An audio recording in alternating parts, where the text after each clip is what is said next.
Have you ever wondered exactly what happens inside of our heads? The mind is a mystery where many things that happen that are unexplainable. This speech is about schizophrenia, which is a psychiatric disorder where normal brain function is disrupted by several different things. There are three main points to look at when looking at schizophrenia. These are the causes, the signs and symptoms, and the treatments. The causes of schizophrenia are caused by many things such as biology, psychology, and environment can be associated with causing schizophrenia.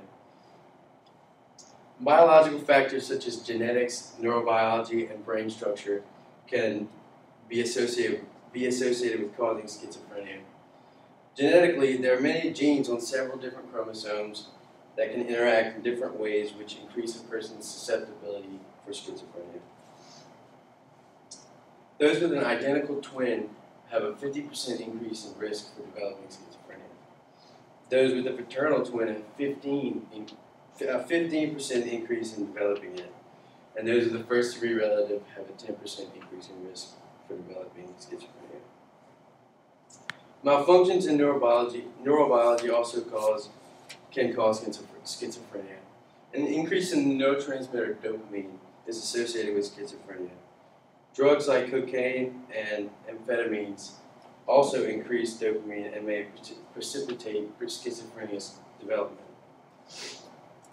Genetic brain abnormalities such as enlarged ventricles and increased fissures on the brain are associated with schizophrenia as well.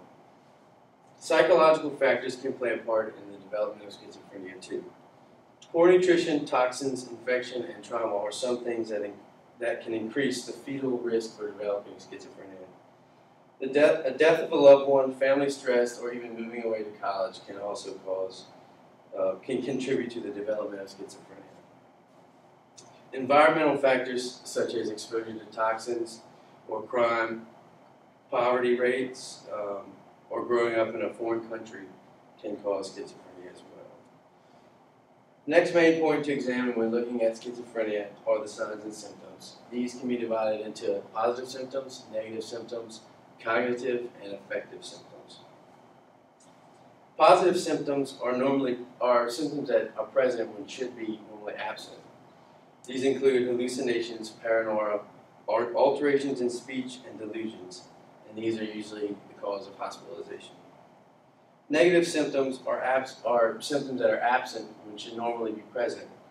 These include lack of energy, lack of motivation and affect, and inability to express pleasure in daily activities. These symptoms lead to poor social functioning. Cognitive symptoms involve a way the person thinks. These symptoms include trouble with memory, judgment, processing information, and problem solving and decision making. Finally, affective symptoms are related to emotions and how that person expresses the emotion. Depression, suicidal thoughts, and hopelessness are examples of affective symptoms. The final idea to examine when understanding schizophrenia is the treatment. Treatment can be divided into pharmacologic and non-pharmacologic treatments. Pharmacologic treatments include conventional and atypical antipsychotics. Now, atypical are preferred over conventional due to the less side effects. Non-pharmacologic includes group and family therapy. Group therapy focuses on real-life problems, relationships, and interactions. When combined with medication, this can be very effective. Family therapy focuses on the family as a unit. It encourages the family to come together when a problem arises. In conclusion, it is important to look at three main ideas when looking at schizophrenia, and these are the causes, the signs and symptoms, and the treatments. So the next time you think about a psychiatric illness like schizophrenia, understand the complexity and how difficult it can be to treat.